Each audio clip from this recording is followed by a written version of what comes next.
Première Guerre mondiale va modifier très profondément l'ensemble du mouvement international de la Croix-Rouge et du Croissant-Rouge en raison de la durée du conflit, du nombre de victimes, des destructions, des pertes provoquées par cette guerre sans précédent. Pour le CICR, c'est une rupture très profonde liée à deux éléments.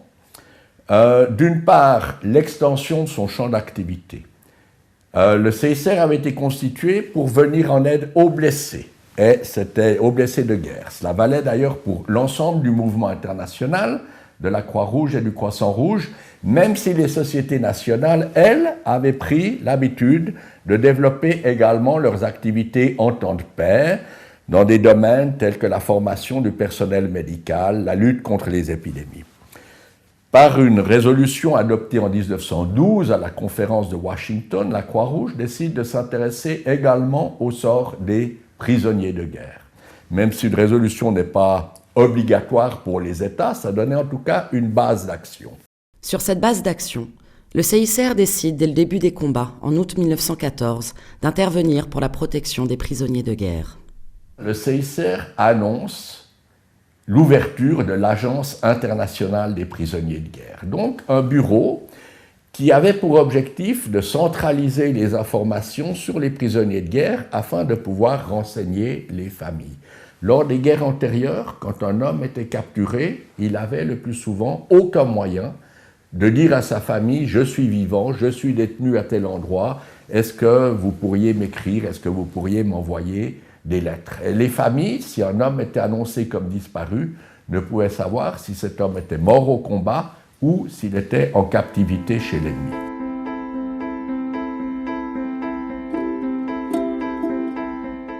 Le prisonnier comme le blessé, c'est un homme qui est hors de combat, qui n'est plus en état de poursuivre la lutte, et c'est un homme qui souffre. Le blessé au titre de ses blessures, mais le blessé et le prisonnier également au titre de leur isolement et au titre, pour le prisonnier, de la captivité, le fait d'être détenu en territoire ennemi au pouvoir de l'adversaire. Tout comme le soldat blessé, protégé depuis 1863 par le droit international humanitaire, le soldat prisonnier doit être traité avec humanité.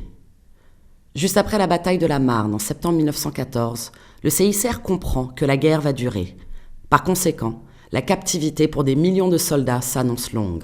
Ça va obliger le CICR à changer totalement son dispositif.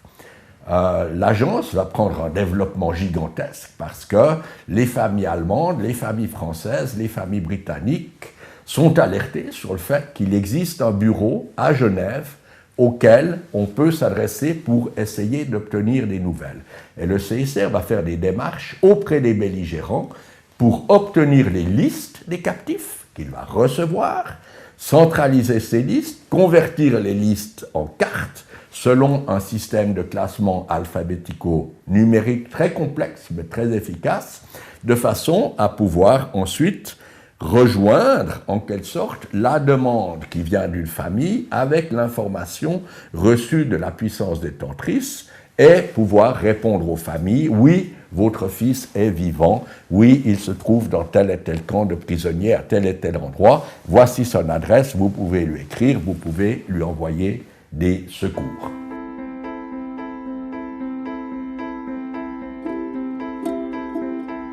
À la fin de la guerre, les fichiers de l'agence comporteront quelques 8 millions de fiches, c'est-à-dire autant de renseignements sur des prisonniers français, allemands, britanniques, italiens, etc. Et ça permet d'informer les familles. Uniquement dans le cas de la France, le CICR est en mesure d'envoyer 560 000 renseignements à des familles françaises qui sont tirés donc d'une épouvantable inquiétude. Et très vite, ce bureau de l'Agence centrale des prisonniers de guerre, évidemment, on doit recruter du monde, on va recruter des volontaires, est connu dans toute l'Europe comme une œuvre au service de la paix, au milieu de cette guerre épouvantable et interminable.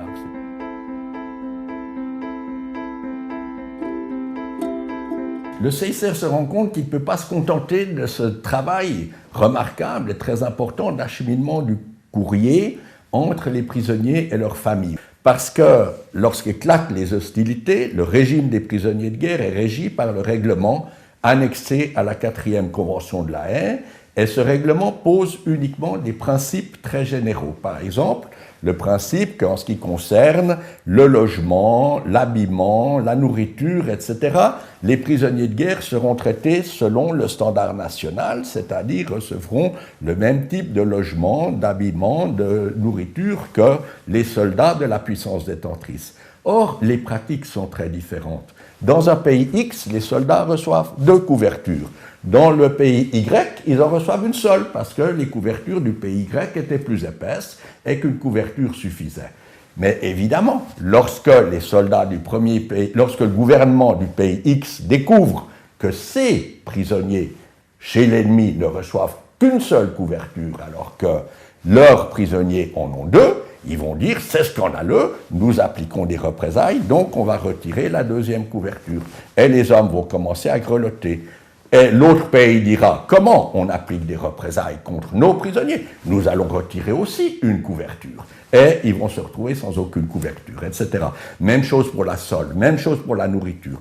Et le CICR se rend compte que par ce mécanisme des mesures de représailles, en vérité, le régime conventionnel de protection des prisonniers de guerre est en train de s'effondrer. C'est Gustave Ador, président du CICR, qui va personnellement proposer aux Français, aux Allemands, aux Britanniques et aux Italiens de recevoir des délégués du CICR pour visiter les camps d'internement. Non seulement il s'engage dans la négociation, il se rend lui-même à Bordeaux, où le gouvernement français s'était replié, vu la proximité du front par rapport à Paris, puis à Berlin, mais également il participera personnellement aux premières visites. Ces rapports seront ensuite publiés de façon à dire voilà la véritable condition des prisonniers de guerre, les choses ne sont pas du tout ce que la propagande dit, et essayer de calmer les esprits par rapport à ces interventions.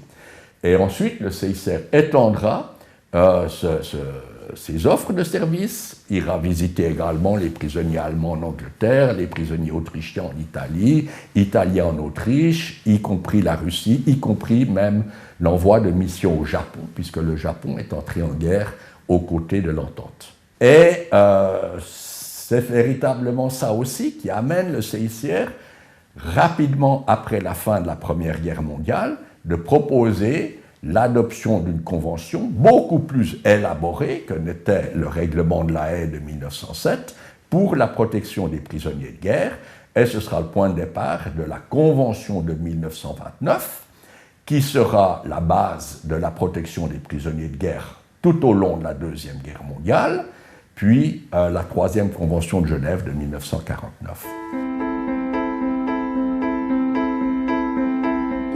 Avec le prolongement de la guerre, on va assister à un engagement d'armes de plus en plus massif, et chaque belligérant va chercher à développer de nouvelles armes de façon à surprendre son adversaire. Ça conduira notamment à un usage très large des gaz de combat, et ça amènera le CICR à prendre position au début de l'année 1918 avec un appel très solennel auprès des belligérants pour qu'ils renoncent à l'utilisation de gaz de combat.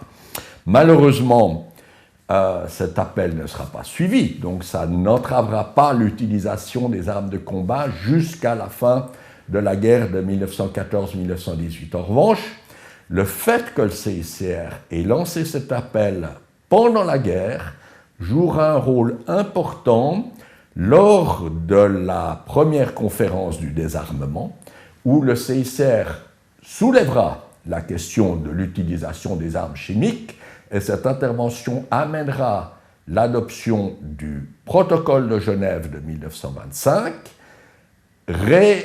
réinstaurant la prohibition des armes chimiques qui avait été prévue déjà par l'une des conventions de La Haye de 1907.